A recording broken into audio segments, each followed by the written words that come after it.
In this video, I'm going to show you what are my go-to tools in order to create my graphite portraits and compositions.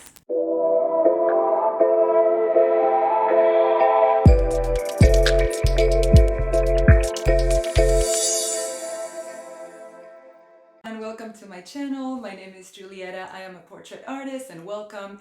If you have been here before, welcome back. Thank you for coming again and for supporting me by watching my videos. So today's video is going to be a little bit different from most. I'm not going to teach you anything, but I will share with you 4 of my top tools that I use for graphite compositions. As you know, I usually do portraits, but this would actually probably work for any type of composition at all, but especially for portraits because it will help you achieve that beautiful realistic finish. And the best of it all is that these tools are not going to break the bank because I'm all about saving money. I'm all about affordable tools and leaning mostly on the technique you're going to use. So let's start and I will tell you what they are. The number 1 tool that I will tell you about is just a regular flat brush that you can get absolutely anywhere, any art store, any arts and crafts store. It doesn't have to be anything sophisticated, as long as it's flat, just like we are seeing right here in this picture. And you can have 2 or 3 sizes just to cover different areas and different specific and smaller or bigger areas or surfaces. And what you do with this is drag the pigment of the graphite where it's more saturated, and then carefully and slowly you kind of smooth it out and create that beautiful shade shadow finish with it. Then the second tool that I would like to share with you that I use all the time for graphite portraits is just a regular Q-tip that you get at the store. And that's something most of us already have, but if you don't have it, you can just get a box of, I don't know, 2 to 3 to 400 for less than $3. So it will really be worth your money and you're going to be able to use it for a very, very long time.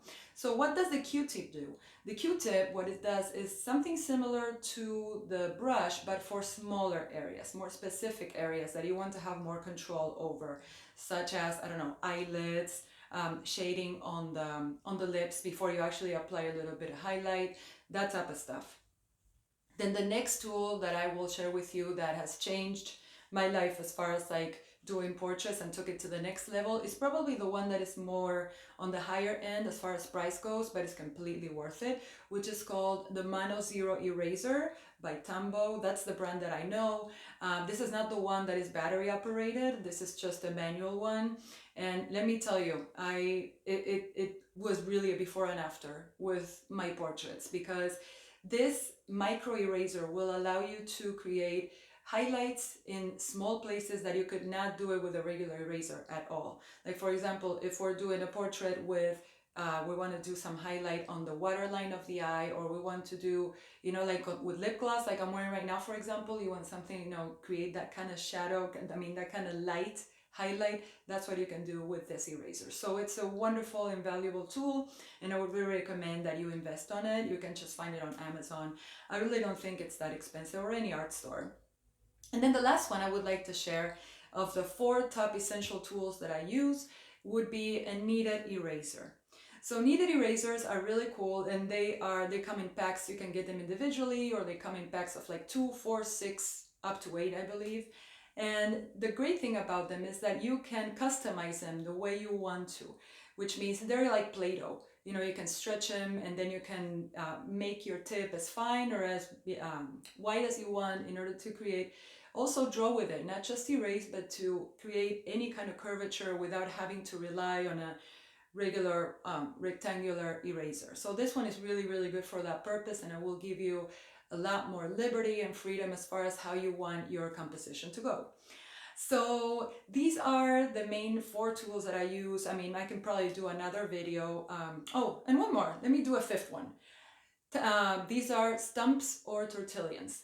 These are also very similar to what the brush or the Q-tip would do, but even more specific, for more specific surfaces, smaller surfaces.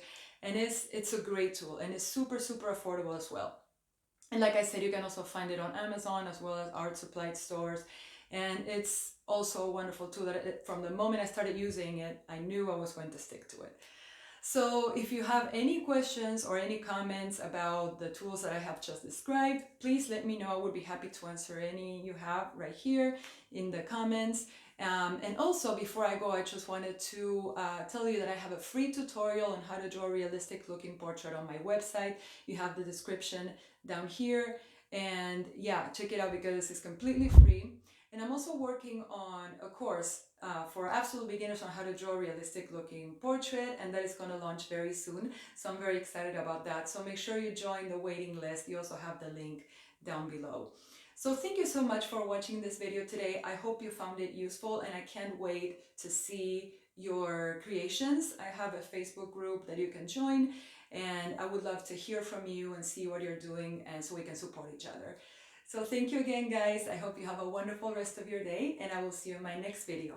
Bye bye now.